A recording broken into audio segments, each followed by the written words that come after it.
অনেক মজা লাগলো। আরে রবিন, তুই গোসল করতে গেছিলি, আমার শ্যাম্পু কি নিয়ে গেছিলি? আরে না, আমি তো শ্যাম্পু দিয়ে নেই। আরে রবিন, তোর গা থেকে তো শ্যাম্পু শ্যাম্পু গন্ধ বেড়েছে। আরে তোর যদি সন্দেহ তাহলে চেক কর, তোর সামনে পিছনে কিছুই তো নাই। আরে দেখি তো এটাই, আরে কিছুই তো নাই। আরে বলেছিলাম না কিছুই নাই। জানি না আমার শ্যাম্পুর বোতলটা কোথায় জানি গেছে, তাহলে এর শ্যাম্পু দিয়ে চালিয়ে নিচ্ছি। আরে রাফি, তুই আমার শ্যাম্পুর বোতলে হাত লাগালি কেন?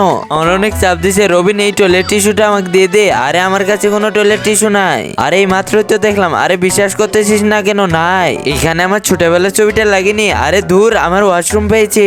আরে নাই রাফি, এটা কি করলো? আমার ছোটবেলার ছবি ফাটিয়ে দিল। ভাই আর কাঁদিস না, তোর চোখের পানি মুছে দিলাম। এ তো ল্যাপটপ চালাইতে ব্যস্ত আছে, তাড়াতাড়ি এর বালতি আর কাপড় লুকিয়ে ফেলি। আরে না, আমার ওই গেঞ্জিটা কোথায় গেল? আর বালতিও তো নেই, মনে হচ্ছে রবিন গোসল করতে গেছে।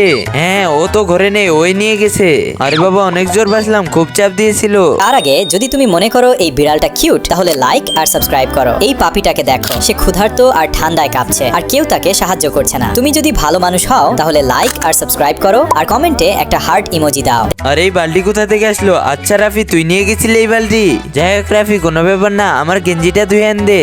উফ, দম আটকে গেছে, তাড়াতাড়ি বেরোয়। আরে রবিন, তুই এখানে? হ, আমি এখানে। আমার চাপ দিয়েছে অনেক, তাড়াতাড়ি ওয়াশরুমে যাই।